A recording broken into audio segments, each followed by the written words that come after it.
Semester 4 SKB University. Welcome guys. Alright, আজকে তাহলে দেখো কি কি কোর্সটা রয়েছে সেম 4-এ। স্বাভাবিকভাবেই যতগুলো সিঁড়ি উপরে উঠবে কোর্সের চাপ বাড়বে, এটাতে কোনো দ্বিমত নেই, ঠিক আছে। সেম 1-এ যা কোর্স ছিল সেম 4-এ তুমি বলতে পারো তার অনেক বেশি রয়েছে, ঠিক আছে। তো সেম 4-এ কী কী রয়েছে বোঝা যাক। ব্রিটিশ লিটারেচার রয়েছে 18 সেঞ্চুরি বিশেষ করে, ঠিক আছে। British literature, British romantic literature রয়েছে। ব্রিটিশ লিটারেচার একটা রয়েছে 18 সেঞ্চুরি বেসড করে, মানে যদি যুগগুলো দেখি ইংরাজি সাহিত্যের ইতিহাসে বিভিন্ন যুগ আছে তো, Anglo Saxon, Anglo Norman, Chaucer, Renaissance, Elizabeth, Jacobian, এমনি করে করে একটা একটা যুগ নিয়ে আসবে তোমার নিও ক্লাসিক্যাল 18 সেঞ্চুরি। 18 সেঞ্চুরির পর রোমান্টিক, ভিক্টোরিয়ান এজ, তারপর মডার্ন যুগ, এমনি করে করে আস্তে আস্তে যুগগুলো বাড়বে। তো 18 সেঞ্চুরির যে ব্রিটিশ সাহিত্য রয়েছে, কারণ ওটা খুব বিখ্যাত, তো সেই যুগটাকে তুলে ধরা হয়েছে। সেই যুগ থেকে আমাদের কিছু কবিতা, পড়ার বিষয়, সাহিত্যের কিছু কিছু বিষয় রয়েছে। তাহলে 18 সেঞ্চুরি লিটারেচার রয়েছে প্রথমে। তারপরে ব্রিটিশ রোমান্টিক লিটারেচার, যেমন এখন এইমাত্র বললাম আমি যে বিভিন্ন যুগ রয়েছে, যেমন Anglo Saxon, Anglo Norman, Chaucer, Renaissance, Elizabeth, Jacobian. তারপর জ্যাকোবিয়ানের পর যদি যাও মিল্টন এজ পাবে, মিল্টন এজের পর তুমি পাবে তিনটে ছোট ছোট যুগ, নিও ক্লাসিক্যাল 18 সেঞ্চুরি। 18 সেঞ্চুরির পর রোমান্টিক যুগ পাবে। কি যুগ? রোমান্টিক যুগ। তারপর ভিক্টোরিয়ান এজ এবং তারপর মডার্ন এজ। তো এই রোমান্টিক যুগে কী কী লেখাজোখা হয়েছিল সেগুলো আমরা এখানে দেখতে পাবো। সেই রোমান্টিক যুগের কিছু সাহিত্যের বিষয় আমাদের কোর্সে তুলে আছে, এটা হলো 2 নম্বর বিষয়। আর 3 নম্বর ব্রিটিশ লিটারেচার 19 সেঞ্চুরি দিয়েছে। কি দিয়েছে? 19 সেঞ্চুরি। তাহলে এই 19 সেঞ্চুরিতেও কী কী লেখাজোখা হয়েছিল সেগুলো রয়েছে আমাদের অংশের মধ্যে। মানে তুমি বলতে পারো রোমান্টিক এবং ভিক্টোরিয়ানের পার্ট কিছু কিছু ঢুকে রয়েছে। এবার সরাসরি জানা যাক কী কী কবিতা, গল্প রয়েছে। সব দিকে প্রথমে দেখবে the art of story telling রয়েছে। কি রয়েছে? The art of story telling, Richard স্টিলের লেখা। The art of story telling, এই বিষয়টা কি? এটা একটা এসে। এসে মানে রচনা, এসে মানে রচনা। আর্ট, আর্ট মানে শিল্প। অফ স্টোরি টেলিং মানে গল্প কিভাবে বলতে হয়, সেটা একটা শিল্পের মতো। দেখবি অনেকে কোনো বিষয়কে খুব ভালো করে গুছিয়ে বলতে পারে, ঠিক আছে, তার মানে তার আর্ট অফ স্টোরি টেলিংটা জানা আছে। বুঝতে পারলি কিনা? অনেকে কোনো কথাকে, অনেকে কোনো গল্পকে, অনেকে কোনো বিষয়কে খুব সুন্দরভাবে গুছিয়ে উপস্থাপনা করতে পারে। তো এই বিষয়টা তার মানে তার স্টোরি টেলিং ব্যাপারটা খুব ভালো, মানে সে কী করে গল্পকে সাজিয়ে গুছিয়ে বলতে হয় সেটা তার জানা আছে। এখানে লেখক অবশ্য মত প্রকাশ করছেন, রিচার্ড স্টিল, যে গল্প কে কেমনভাবে বলতে পারে বা কে কীভাবে প্রেজেন্ট করতে পারে সেটা অনেকটাই কিন্তু জন্মগত সূত্রে পাওয়া যায়, উনি বলছেন। যদিও আমাদের মধ্যে অনেকেই দ্বিমত প্রকাশ করব, কারণ আমরা জানি যে অভ্যাস করে করে অনেক কিছু রপ্ত করা যায়। কিন্তু এখানে যেটা বলা হয়েছে আর্ট অফ স্টোরি টেলিংয়ে, উনি বলছেন যে আমরা এটা গড গিফটেড, এটা একটা গড গিফটেড বিষয়। বুঝতে পারলে? যে জন্ম থেকে অনেকে ভালো কথা বলতে পারে বা ভালোভাবে গুছিয়ে বলতে পারে। তা আর্ট অফ স্টোরি টেলিংয়ে কীভাবে এবং কারা কারে খুব সুন্দরভাবে গুছিয়ে উপস্থাপনা করতে পারে সেই বিষয়ে আলোচনা করা হয়েছে। The art of story telling, এটুকু বল বোঝা গেছে কিনা? তাহলে আর্ট অফ স্টোরি টেলিং একটা এসে, রিচার্ড স্টিল লিখছেন। এখানে কি করে কথা বলতে হয় ভালো করে এবং কিভাবে গুছিয়ে গল্পগুলো উপস্থাপন করতে হয় সেই নিয়ে আলোচনা করেছে আর্ট অফ স্টোরি টেলিংয়ে। এবং এখানে লেখক যিনি রয়েছেন রিচার্ড স্টিল, উনি মত প্রকাশ করছেন যে মূলত এটা গড গিফটেড বিষয়, এটা মূলত গড গিফটেড বিষয়। এরপর হচ্ছে মিসচিফস অফ পার্টি স্পিরিট, আরও একটি বিষয় রয়েছে। একটা এসে মানে একটা রচনা পেলাম, এক নম্বর। 2 নম্বর হচ্ছে মিসচিফস অফ পার্টি স্পিরিট। মিসচিফ মানে বদমাইশি বা কুফল। মিসচিফ মানে কুফল। আর পার্টি স্পিরিট মানে পার্টি পলিটিক্স করার কুফল। পার্টি স্পিরিট মানে দলীয় মনোবৃত্তি। তাহলে এক কথায় কি দাঁড়ালো? মিসচিফস অফ পার্টি স্পিরিট, যেটা জোসেফ এডিসন লিখছেন। কে লিখছেন? Joseph Edison. এটা একটা রচনা, আগের মতো এটা একটা রচনা। এটার মানে হলো, সহজ বাংলায় মানে হলো, রাজনীতি করার কুফল কি, রাজনীতি করার কুফল কি। বুঝতে পারলে? মিসচিফস অফ পার্টি স্পিরিট, এটা সম্ভবত তোমাদের এই কারণে দেওয়া হয়েছে, তার কারণ তোমাদের কলেজ পলিটিক্স রয়েছে, ঠিক আছে, কলেজেও। তো সেই সম্বন্ধে তোমাদের আগে থেকে জানিয়ে দেওয়া হচ্ছে যে তুমি যদি পলিটিক্সে ঢোকো তোমার মধ্যেও এই জিনিসগুলো হতে পারে। মিসচিফ অফ পার্টি স্পিরিটে দলীয় মনোবৃত্তির কুফল, দলীয় মনোবৃত্তির কুফল, এই কথাটা বলছে। মানে পার্টি পলিটিক্স করলে কি কি ক্ষতি হতে পারে সেই বিষয়ে আলোচনা রয়েছে। মিস্ট্রিপস অফ পার্টি স্পিরিট, জোসেফ এডিসনের লেখা। এরপর রয়েছে, তাহলে এটাও একটা রচনা ছিল, এটাও কি ছিল? রচনা। এরপর আসছে গ্যালিভার্স ট্রাভেলস, জনাথন সুইফটের লেখা। এটা একটা উপন্যাস। গ্যালিভার্স ট্রাভেল এটা একটা উপন্যাস। গ্যালিভার বলে একজন মানুষ রয়েছেন যিনি নেভিগেশন জানেন, মেডিকেল জানেন, ঠিক আছে, মেডিকেল নলেজ আছে, নেভিগেশনের নলেজ আছে, মানে জাহাজে যাওয়ার জন্য যা যা কোয়ালিটি দরকার, একটু আধটু ডাক্তারি বিদ্যা, ঠিক আছে, একটু আধটু দিক নির্ণয়ের ক্ষমতা, এগুলো উনি ভালো করেই জানেন। তো গ্যালিভার যিনি রয়েছেন উনি কি হচ্ছেন, ভ্রমণে বেরিয়ে যাচ্ছেন জাহাজে, কিন্তু জাহাজ ডুবছে, জাহাজ ডুবার পর কে কোন দিকে যাচ্ছে উনি জানেন না, এবং উনি একটা অচেনা দ্বীপে এসে পৌঁছে যাচ্ছেন। ওনার নাম হচ্ছে গ্যালিভার। লোকটার নাম কি? গ্যালিভার। প্রধান চরিত্র যিনি রয়েছেন ওনার নাম গ্যালিভার। উনি এমনই একটা দ্বীপে এসে পৌঁছাচ্ছেন যেখানে মানুষগুলো এইটুকুটুকু হয়, 6 ইঞ্চির মতো। ওদিকে লিলিপুট বলা হয়। কি বলা হচ্ছে? লিলিপুট দেশে পৌঁছে যাচ্ছেন, এবং তাদের কর্মকাণ্ড, তারা সব উন্নত মানুষ। গ্যালিভারকে প্রথমে বেঁধে রাখা হচ্ছে, গ্যালিভারকে বিভিন্ন আইন কানুন শেখানো হচ্ছে। গ্যালিভার ওদের ভাষা জানে না, কিন্তু গ্যালিভার যেহেতু কুইক লার্নার, খুব তাড়াতাড়ি শিখে নিতে পারেন, তাই গ্যালিভার সেখানে ওদের ভাষাও শিখে নিচ্ছেন, এবং ওখানে একটা অ্যাডভেঞ্চার হচ্ছে গ্যালিভারের। বুঝতে পারলি কিনা? এরপর গ্যালিভার ওখান থেকে ফিরেও আসছেন কোনোভাবে। ওদের রাজনীতি, ওদের সংস্কৃতি, ওদের রীতিনীতি, ওদের নিয়ম কানুন, আমাদের হাসি লাগবে বিষয়টা। তো এই জিনিসগুলো আমরা জানতে পারবো। উনি ফিরে আসছেন এবং আবার জার্নি করছেন অনেক দিন পর, এবং সেখানে আবার জাহাজ ডুবছে, এবং কি হচ্ছে, এইবারে এমন একটা দ্বীপে পৌঁছাচ্ছে যেখানে প্রত্যেকটা মানুষ 60 ফুট করে লম্বা। মানে তুই বলতে পারিস প্রত্যেক মানুষ একটা নন্দুয়ারা পাহাড় বা একটা 10তলা বিল্ডিং। যে এইখানে গ্যালিভার নিজে লিলিপুট হয়ে যাচ্ছে, বুঝতে পারলি? এইখানেও একটা অভিজ্ঞতা হবে। তো এই বিষয়টা আমাদের গ্যালিভার্স ট্রাভেলসে রয়েছে। যদিও তার 4টা জার্নির আছে, কিন্তু আমাদের কোর্সের মধ্যে 2টো জার্নির কথা হয়েছে। একটা লিলিপুট দেশে যাচ্ছে, আর একটা রাক্ষসদের দেশে পৌঁছে যাচ্ছে। বুঝতে পারলি কিনা? এইটা পড়তে খুব ভালো লাগবে, আমাদের উপভোগ্য বিষয়। কিন্তু খেয়াল রাখবে, এই বিষয়টা যেটা রয়েছে গ্যালিভার্স ট্রাভেলে, এটা শুধুমাত্র গল্প নয়, এটা একটা স্যাটায়ার, মানে এটা সমাজকে ব্যঙ্গ করা হবে বা মানুষের রীতিনীতিকে ব্যঙ্গ করা হবে। এটা পলিটিক্যাল স্যাটায়ারও রয়েছে এর মধ্যে। তাহলে এইটা হচ্ছে গ্যালিভার্স ট্রাভেল। বলো এইটুকু বোঝা গেছে কিনা? তাহলে 2টো রচনা, একটা উপন্যাস। Everybody gets it clear? এরপর কি পাচ্ছি আমরা? এরপর ওড টু ইভিনিং, উইলিয়াম কলিন্সের লেখা। কার লেখা? William Collins. এটা একটা কবিতা। ওড টু ইভিনিং, ওড মানে আমরা জানি একটা লম্বা চওড়া কবিতা, কোনো একটা বিষয়, প্রাকৃতিক বিষয় নিয়ে আলোচনা করা হয় সাধারণত। কবিতার মধ্যে ঝড় নিয়ে আলোচনা হতে পারে, পাখি নিয়ে আলোচনা হচ্ছে, এখানে সন্ধ্যাকাল নিয়ে আলোচনা হচ্ছে। ওড টু ইভিনিং, এবং এই ইভিনিং সম্বন্ধে অনেক কিছু বলা হবে এবং প্রশংসা করা হবে। ওড টু ইভিনিং, উইলিয়াম কলিন্সের লেখা। এটা একটা সুন্দর কবিতা, সহজ কবিতাও বটে, কিন্তু একটু লেন্দি আছে কবিতাটা। বুঝতে পারলে? এরপরে যদি আসি, elegy written in country churchyard, এটা থমাস গ্রের লেখা। এটা একটা অসাধারণ কবিতা। Elegy written in country churchyard, elegy written in country church. Thomas Gray কি করছেন, একদিন যে চার্চ রয়েছে গ্রামের, সেই গ্রামের চার্চের পাশে, খেয়াল রাখবে, চার্চের পাশে সবসময় কবরস্থান থাকে। কি থাকে? কবরস্থান, যেখানে মানুষকে কবর দেওয়া হয় মৃত্যুর পর। সেখানে বসে আছেন সন্ধ্যাবেলাতে, এবং মনে করছেন এই মানুষগুলো সুযোগের অভাবে সাধারণ মানুষ হয়ে রয়ে গেল। এরা যদি সুযোগ পেত, এদের মধ্যেও কেউ হয়তো খুব বড় পলিটিশিয়ান হতে পারতো, খুব বড় লেখক হতে পারতো, খুব ভালো অ্যাক্টর হতে পারতো, বা খুব সাকসেসফুল পার্সন হয়ে যেতে পারতো। কিন্তু অপরচুনিটির অভাবে, সুযোগের অভাবে এরা শুধুমাত্র সাধারণ মানুষ হয়ে রয়ে গেল, এবং এদের জন্য দুঃখ প্রকাশ করছেন। এলিজি মানে কি? এলিজি মানে দুঃখের কবিতা, এলিজি মানে দুঃখের গান। তাহলে এখানে এলিজিটা দেখতে পাচ্ছি, elegy written in a country churchyard. Country মানে গ্রাম, চার্চিয়ার্ড মানে চার্চের প্রাঙ্গণে, একটা চার্চের প্রাঙ্গণে যেটা গ্রামের মধ্যে অবস্থিত, সেখানে বসে নিয়ে তিনি দুঃখ প্রকাশ করছেন থমাস গ্রে। কাদের জন্য? গ্রামের সাধারণ মানুষদের জন্য, যারা মারা গেছেন। তাদের মধ্যে থেকেও অনেক কিছু হতে পারতো, কিন্তু সুযোগের অভাবে এরা হতে পারলো না। এই বিষয়ে কবিতাটা লেখা আছে। এটা একটা দুঃখের কবিতা, elegy written in a country churchyard. খুবই সহজ, সুন্দরও বটে। এটুকু বলে বোঝা গেছে কিনা? আরেকটা রয়েছে the castle of Otranto. The castle of Otranto, Horace ওয়ালপলের লেখা। কার লেখা? Horace Walpole. এই যে উপন্যাসটা রয়েছে ক্যাসেল অফ অট্রান্টো, তোমরা সত্যিকারের উপভোগ করবে এটা, দ্য ক্যাসেল অফ অট্রান্টো। এটা সত্যিই তোমাদের খুব ভালো লাগবে পড়তে, দ্য ক্যাসেল অফ অট্রান্টো। হ্যাঁ, বড় বটে, নো ডাউট, উপন্যাস মানেই বড় হবে, কিছু করবার নেই, আমাদের সীমিত সময়সীমার মধ্যেও পড়তে হবে।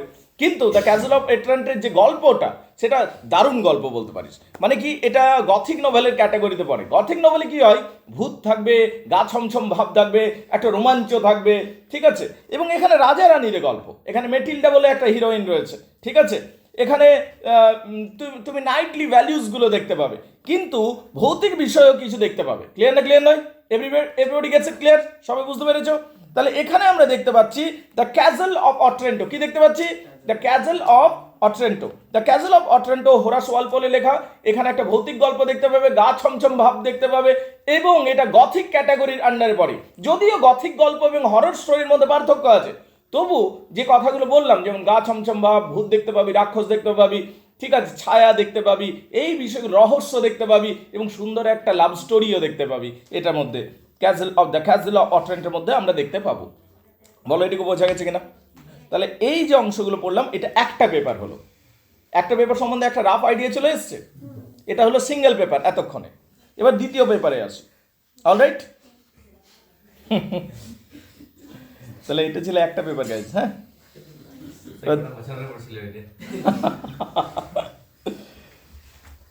2 নম্বর পেপারটা শোন।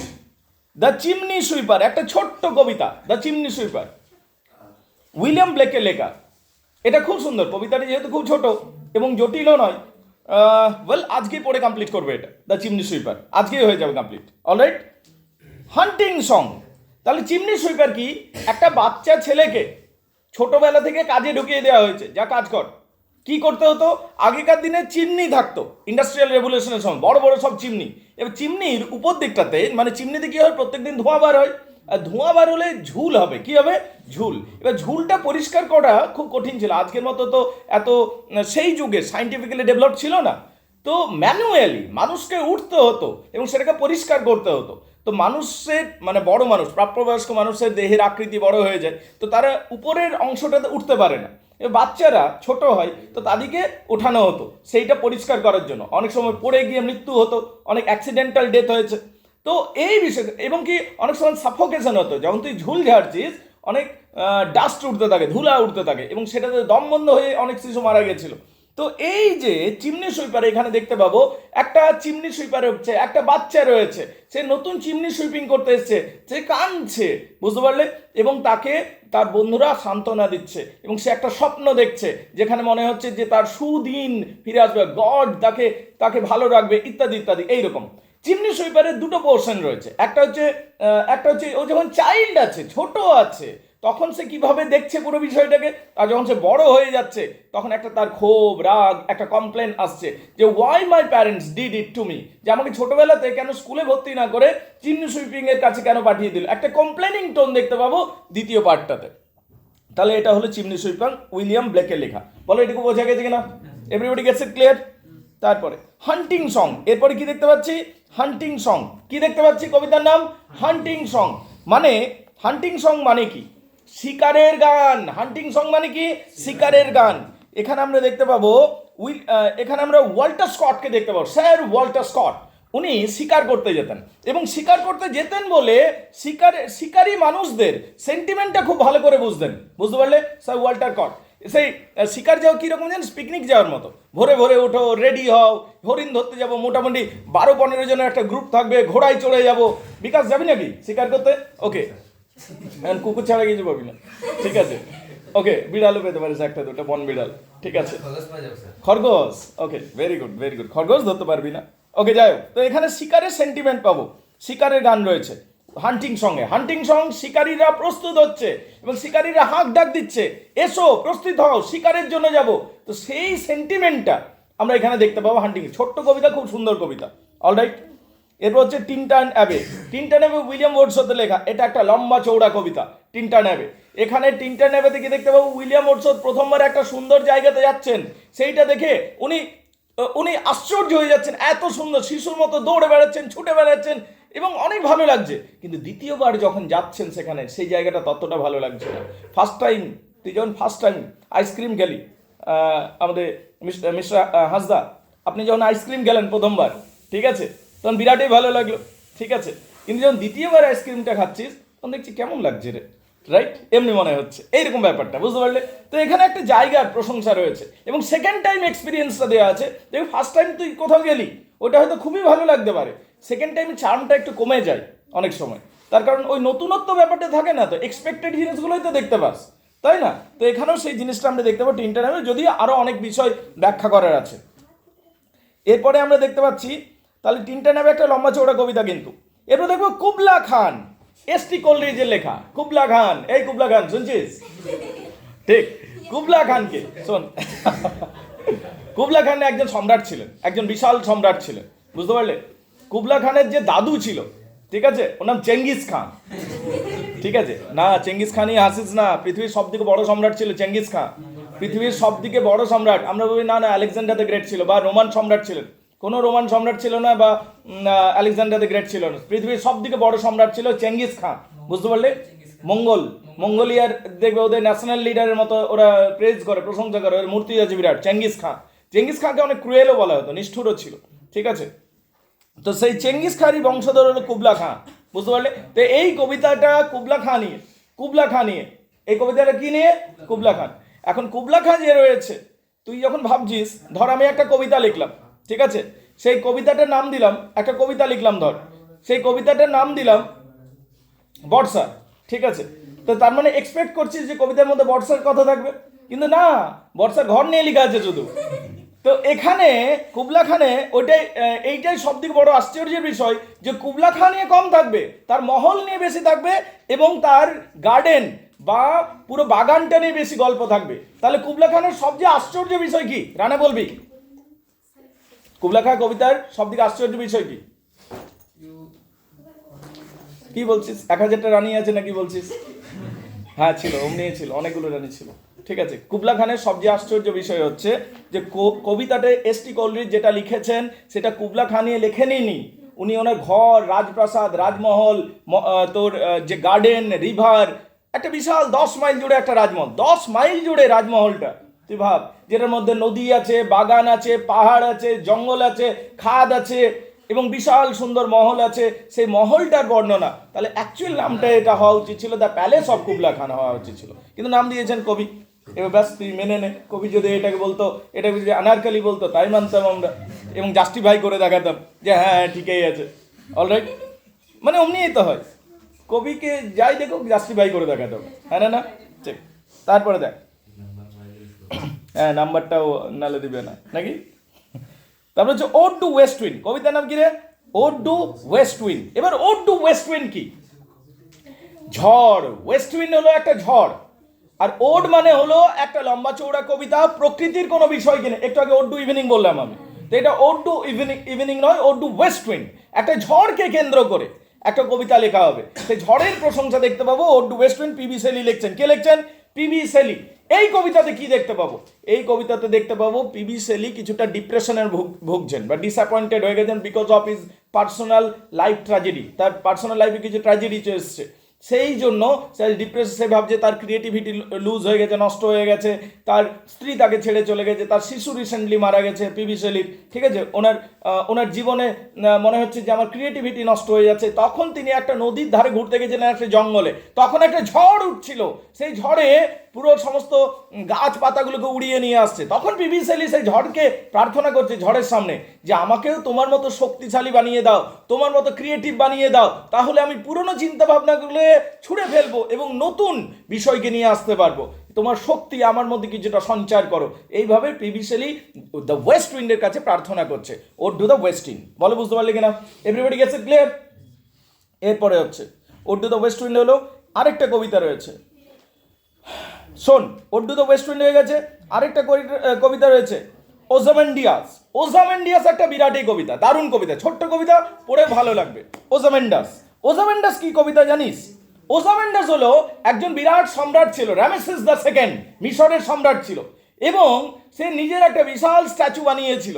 কিন্তু আজকে যদি যাস তুই দেখতে পাবি জায়গাটা যেটা সাম্রাজ্য ছিল সেটা মরুভূমি হয়ে গেছে, সেই স্ট্যাচুটা অর্ধেকটা ভাঙা অবস্থায় পড়ে আছে, তার পায়ের কাছেই সেই মূর্তিটার মাথাটা পড়ে আছে এবং সেটাকে দেখবারও কেউ লোক নেই। এবং সেই ওজামেন্ডাসের এই হাল হয়েছে। তো ক্ষমতার দম্ভ, ক্ষমতার অহংকার, তুই একটা সময় যতই শক্তিশালী হয়ে যা না কেন, তোর ক্ষমতা সবসময় ওই রকম অবস্থায় থাকবে না, বুঝতে পারলে কি না? এই যে ধর আমাদের আমাদের বিকাশবাবু এই যে দৌড়ছে, লাভ দিচ্ছে, ঠিক আছে, কিন্তু 80 বছর বয়সে ছুটতে পারবে কি? পারবে তো না। তাহলে ক্ষমতা যেমনই থাক মানুষের একটা সময় কমে যায়, ঠিক সাম্রাজ্যেরও তাই। এখানে ওজামেন্ডাস যে তুমি বলতে পারো একটা দণ্ড প্রতাপ মহারাজা ছিলেন, তার নিচে হাজার হাজার রাজা থাকতো, সেই ওজামেন্ডাসের মূর্তিও এই হাল যে কেউ দেখবারও লোক নেই এখন। তো সেই ওজামেন্ডাস কবিতাটা এখানে আমরা দেখতে পাবো, অসাধারণ সুন্দর কবিতা। এরপর পাবো ওড টু নাইটেঙ্গেল। নাইটেঙ্গেল নামক একটা পাখি আছে, ভালো গান গায়। নাইটেঙ্গেল নামক একটা পাখি আছে যে খুবই ভালো গান করে। এখানে ওড টু নাইটেঙ্গেল আমরা কি দেখতে পাবো? ওড মানে আবার বলছি লম্বা চৌড়া কবিতা, প্রকৃতির কোনো বিষয় নিয়ে বা ঝড় নিয়ে, কোনো পাখি নিয়ে, কোনো সন্ধ্যাকাল নিয়ে আলোচনা হবে এবং সেই পাখিটার প্রশংসা করা হবে। এখানে ওড টু নাইটেঙ্গেল, নাইটেঙ্গেল পাখির গানের প্রশংসা করা হচ্ছে। নাইটেঙ্গেল যে কত খুশি পাখি সেইটা বলা হচ্ছে। ওড টু নাইটেঙ্গেল আমরা জন কিটসের সেন্সুয়ালিজম দেখতে পাবো। ওড টু নাইটেঙ্গেল জন কিটসের ট্রুথ কনসেপ্ট দেখতে পাবো। এবং ওড টু নাইটেঙ্গেল আমরা দেখতে পাবো যে একটা পাখির গানের মধ্যে কত মাধুর্য রয়েছে, সেই বিষয়গুলো আমরা দেখতে পাবো ওড টু নাইটেঙ্গেল। বলো এটুকু বোঝা গেছে কিনা? আরেকটা রয়েছে ড্রিম চিলড্রেন। এটা একটা এসে বা রচনা, এটা একটা দারুণ রচনা, এটা একটা দারুণ রচনা। রচনা দুই প্রকার হয়, খেয়াল রাখবে মূলত। একটা হচ্ছে পার্সোনাল এসে, একটা হচ্ছে ইম্পার্সোনাল এসে।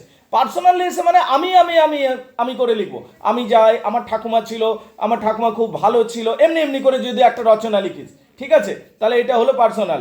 আমাদের আমাদের কি নাম, আমাদের অনিমেষ বাবু বলছে, ঠিক আছে, অনিমেষ রিলেশনশিপে নেই তো? হ্যাঁ, অপূর্ব, সরি, অপূর্ব। ওকে, অপূর্বর সাপোজ একটা জিএফ ছিল, ঠিক আছে, হ্যাঁ, না যদি আছে তাহলে বলিস না, তাহলে অন্য কাউকে দেবো, তাহলে পার্সোনাল লাগবে বিরাট জোর, ঠিক আছে, ওকে ফাইন।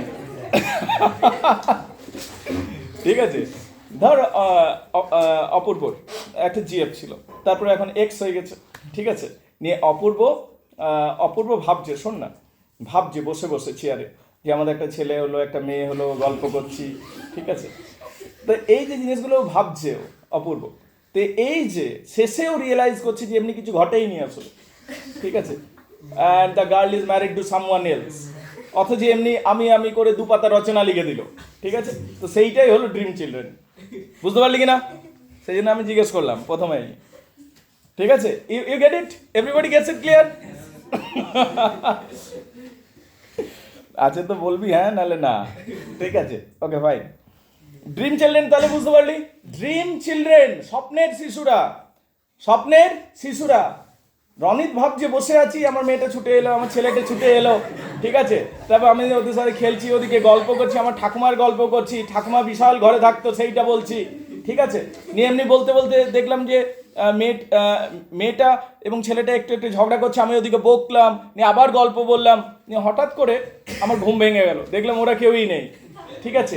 এরা হতে পারতো আমার শিশুরা, কিন্তু যার সাথে বিয়ে হওয়ার কথা সে তো অন্য কাউকে বিয়ে করে নিয়েছে, ঠিক আছে। এই যে ব্যাপারটা, এইটা হচ্ছে ড্রিম চিলড্রেনে দেখতে পাবো। কিসে দেখতে পাবো? Dream children. কে লিখেছে? চার্লস ল্যাম্ব, ব্যক্তিগত জীবন থেকে, ঠিক আছে, পুরোটা নিজের লিখেছে, মানে নিজের জীবনী সম্বন্ধী।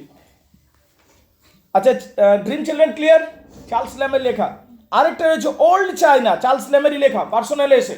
চার্লস ল্যাম্ব এবং তার বোন মেরি ল্যাম্ব, বুঝতে পারলে? মেরি ল্যাম্ব একটা সময় পাগল হয়ে গেছিলেন এবং মেরি ল্যাম্ব নিজের মাকে হত্যা করে দিয়েছিলেন, ঠিক আছে, এবং তাকে অ্যাসাইলামে রেখেছিল। অ্যাসাইলামের অবস্থা খুব খারাপ ছিল, আগেকার দিন যারা অ্যাসাইলামে থাকতো তাদের উপর প্রচুর অত্যাচার হতো। চার্লস ল্যাম্ব মেরি ল্যাম্বকে এমনকি বাড়িতে তখন অ্যাসাইলাম থেকে সরিয়ে এনে নিজের দায়িত্বে নিজের বাড়িতে রেখেছিলেন এবং সারা জীবন বিয়েও করেনি চার্লস ল্যাম্ব, বুঝতে পারলে?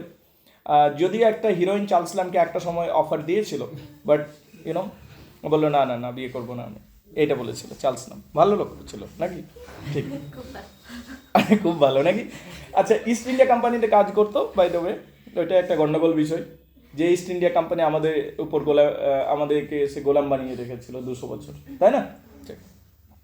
চার্লস ল্যাম্বের বিষয়ে আরেকটা, তাহলে যেটা বললাম ওল্ড চায়না, মানে চায়না পাত্র মানে চীনা মাটির পাত্রে ভালো ভালো ডিজাইন করা থাকে, এইগুলো এরা দেখতে খুব পছন্দ করে এরা দুজনে, এবং ছোটোবেলাকার স্মৃতি এতে মনে পড়ে যাচ্ছে। ছোটোবেলাতে যখন আমরা এতটা রিচ ছিলাম না, তখন কিভাবে একটু একটু করে সেভিং করতাম, সেটার মধ্যে একটা এক্সাইটমেন্ট ছিল। একটা বইও যদি কিনতে গিয়ে, গল্পের বই যদি কিনতে যেতাম, তাহলে সেটা নিয়ে আমরা একটু একটু সেভিং করে কিনতে যেতাম। সেই যে এক্সাইটমেন্টটা, আজকে যখন আমরা একটু রিচ হয়েছি, সেই এক্সাইটমেন্টগুলো যেন আজকে হারিয়ে গেছে, এরকম বলতে চাইছে। এখানে আমরা ওল্ড চায়নাতে দেখতে পাবো। ক্লিয়ার না? ক্লিয়ার নয়? তাহলে এটা হলো আরেকটা পেপার, এটা হলো 2 নম্বর পেপারটা। এবার আসছি 3 নম্বর পেপার। বল স্যার শুধু কোর্স আলোচনা করতে আধ ঘন্টা হয়ে গেল, তাহলে এটা পড়তে, বুঝতে, মুখস্থ করতে, তারপর শর্ট কোয়েশ্চেনও আসবে, ব্রড কোয়েশ্চেন আসবে, 5 নাম্বারও আসবে, তাহলে কত সময় লাগবে? হ্যাঁ, এটাতে কবিতার ভাগটা বেশি, ঠিক বলেছিস, কবিতার ভাগটা বেশি, আর দুটো রচনা রয়েছে, দুটো রচনা। এটা কিন্তু তাড়াতাড়ি শেষ হতে পারে, কিন্তু কবিতাগুলো অনেক লম্বা চৌড়া, আসলে এই হচ্ছে ব্যাপার। ঠিক আছে, শোন, একটা উপন্যাস রয়েছে রে। হাত একটা আঙুল 5টা? আমি বললাম আঙুল একটা, হাত 5টা নাকি? ওকে ফাইন, ঠিক বলছে, ছেলেটা বুদ্ধি আছে রে। British literature 19th century. বিকাশ শুনবি রে, একটা উপন্যাস আছে জেন অস্টিনের লেখা, একটা উপন্যাস আছে, এটা করতে হবে। জেন অস্টিন একটা উপন্যাস লিখছেন, প্রাইড অ্যান্ড প্রিজুডিস। কি নাম? প্রাইড অ্যান্ড প্রিজুডিস, অহংকার এবং রাগ, অহংকার এবং রাগ। এখানে একটা হিরো রয়েছে, উপন্যাস কি আর সংক্ষেপে বলবো, তবু বলছি। একটা হিরো রয়েছে, সেই হিরোটা একটু অহংকারী প্রকৃতির, বুঝতে পারলি? আর একটা হিরোইন রয়েছে, সে খুব বুদ্ধিদীপ্ত মেয়েটা, কিন্তু একটু রাগীও বটে, বুঝতে পারলি? তো এদের মধ্যে প্রথমে ফার্স্ট ইমপ্রেশন যখন আসবে, এদের মধ্যে একটা মিসআন্ডারস্ট্যান্ডিং হয়ে যাবে, এবং এরা একে অপরকে অপছন্দ করতে শুরু করবে। মেয়েটা ভাববে ছেলেটা অহংকারী, ছেলেটা হয়তো খানিকটা অহংকারী বটে প্রথম অংশে, আর ছেলেটা ভাববে মেয়েটা আমার লেভেলেরই নয়, বুঝতে পারলি? মানে ছেলেটা খুব হাই স্ট্যাটাসে। তো শেষ পর্যন্ত কিন্তু দেখতে পাবো অনেক টুইস্ট আসবে, টুইস্টের পর টুইস্ট যাবে, এরপরে আবার অনেক প্যারালাল স্টোরি রান করবে। শেষ পর্যন্ত দেখতে পাবো ছেলেটা এবং মেয়েটার মধ্যে বিয়ে হবে, ওরা নিজেদের কোয়ালিটিগুলো থেকে সরে আসবে। ছেলেটাও কম অহংকারী হবে, খানিকটা বিনম্র হবে, এবং মেয়েটাও খানিকটা রাগ সরিয়ে একে বুঝবার চেষ্টা করবে, এবং অ্যাট দ্য এন্ড শেষে দেখতে পাবো যে এদের মধ্যে বিয়েটা হচ্ছে। প্রাইড অ্যান্ড প্রিজুডিস, বুঝতে পারলি কিনা? কিন্তু শুধু এইটুকুই নয়, আমি বলে দিচ্ছি, এক লাইনে বললাম উপন্যাসটা, বিশাল বড় উপন্যাস, তুই খেপে যাবি। ঠিক আছে, হার্ড টাইমস, চার্লস ডিকেন্সের লেখা। হার্ড টাইমস কার লেখা? Charles Dickens. Charles Dickens, hard Times. এইখানে ইন্ডাস্ট্রিয়াল রেভলিউশন, শিল্প বিপ্লব যখন হচ্ছিল ভিক্টোরিয়ান এজে, শিল্প বিপ্লবের প্রেক্ষাপটে আমরা দেখতে পাবো, এখানে দেখতে পাবো যে কিছু মানুষ খুব প্র্যাকটিক্যাল হয়ে গেছিলেন, বাস্তববাদী, যে যে যুক্তিটাই আসল, যুক্তি তর্কটাই আসল, ইমোশনের কোনো ভ্যালু নেই। ঠিক আছে, এবং সেই জন্য নিজের ছেলে মেয়েকে ওইভাবে বড় করবার চেষ্টা করলেন। কিন্তু সবসময় খেয়াল রাখবি, যুক্তিটাই সব কিছু নয়, ইমোশনাল ভ্যালিউজও থাকে। ঠিক আছে, এখানে আমরা শেষ পর্যন্ত দেখতে পাবো যে নৈতিকতা, ইমোশনাল ভ্যালিউজ, ঠিক আছে, এইগুলোও যে গুরুত্বপূর্ণ সেই বিষয়টা উঠে আসবে। এখানে একটা ক্যারেক্টার দেখতে পাবো, মেন ক্যারেক্টার, যিনি যৌক্তিকতাকে বারবার তুলে ধরবার চেষ্টা করছেন। সেই যৌক্তিকতাকে বারবার তিনি সমাজে তুলে ধরবার চেষ্টা করছেন, সমাজে প্রপাগেট করবার চেষ্টা করছেন। বাট এগেন আমরা দেখতে পাবো যে শুধুমাত্র যৌক্তিকতা দিয়ে হবে না, ইমোশনাল ভ্যালিউজ রয়েছে, যেটা আমরা হার্ড টাইমসে দেখতে পাবো। ক্লিয়ার না? ক্লিয়ার নয়?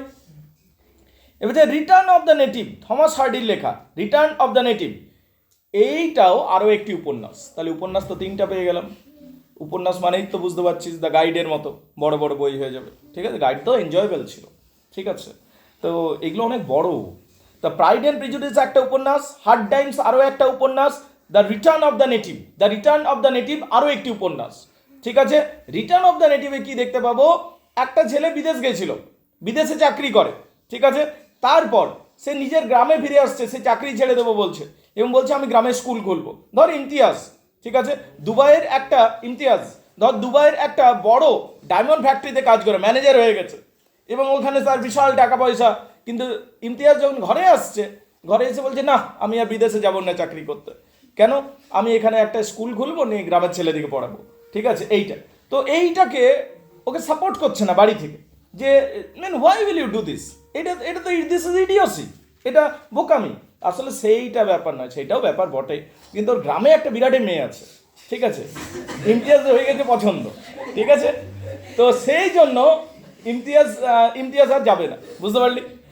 আর মেয়েটা আবার অন্য ধরনের, শোন, আরে শোন রে, মেয়েটা আবার অন্য ধরনের, মেয়েটা আবার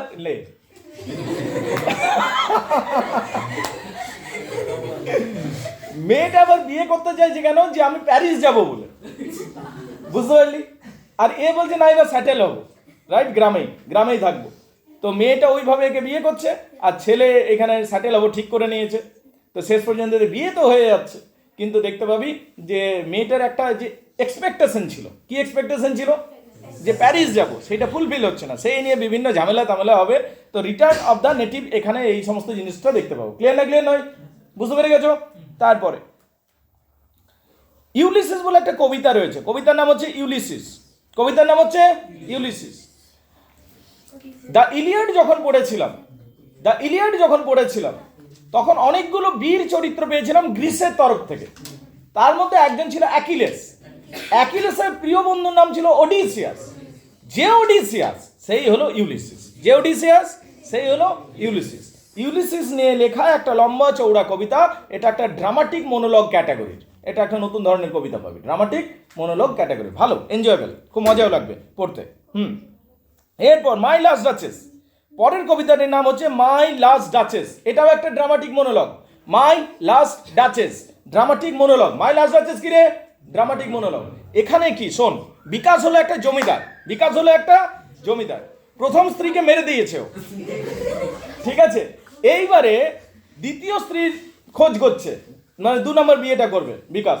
এবার যে এসেছে নিজের মেয়ের, মানে আরো একটা জমিদারের তরফ থেকে লোক এসছে, ঠিক আছে?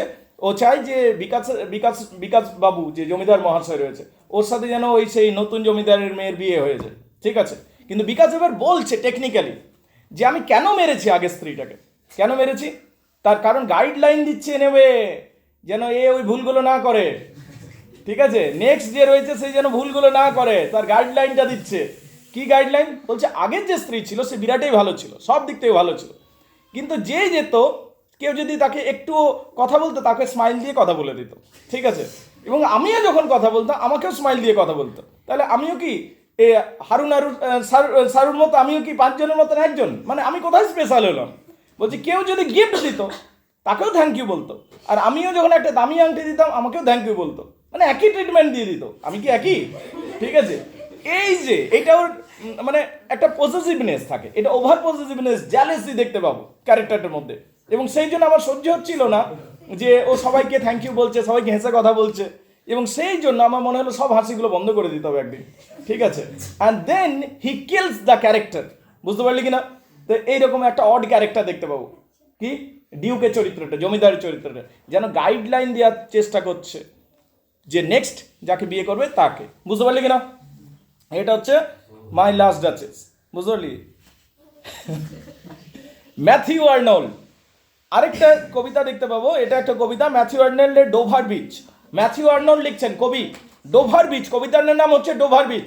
একটা সমুদ্র সৈকত, দিনের বেলা মানে চাঁদের আলোতে খুবই সুন্দর লাগছে, এবং অন্ধকার যখন হয়ে যাচ্ছে ভয়ঙ্কর মনে হচ্ছে, যখন জোয়ার আসছে, ভাটা আসছে, সমুদ্র কখনো খুবই সুন্দর লাগছে, কানায় কানায় পরিপূর্ণ বলে মনে হচ্ছে, সমুদ্র সৈকত অসম্ভব সুন্দর, যেন স্বপ্ন রাজ্য বলে মনে হচ্ছে।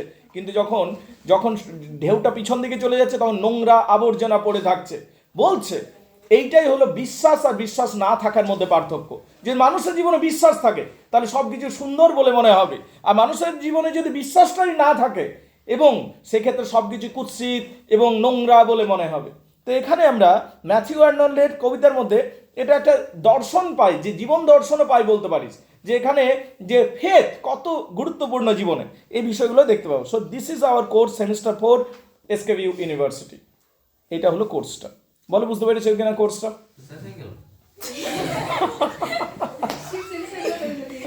একটু হতাশাগ্রস্ত হলি মনে হচ্ছে, কোর্সটা শেষ হয়ে গেলে, এত ছোট কোর্স। ওকে, তাহলে this is the course guys, alright. কিন্তু আরো এক্সপেক্ট করেছিল যে আরো 5-6টা নোবেল দিলে ভালো হয়। ঠিক ঠিক ঠিক, কথার কিন্তু ঠিকই বলেছে, একটু কোর্সটা ছোটই দিয়ে ফেলেছে, ঠিক আছে গাইজ। দেখো তোরা কোর্সটা দেখে নে গাইজ।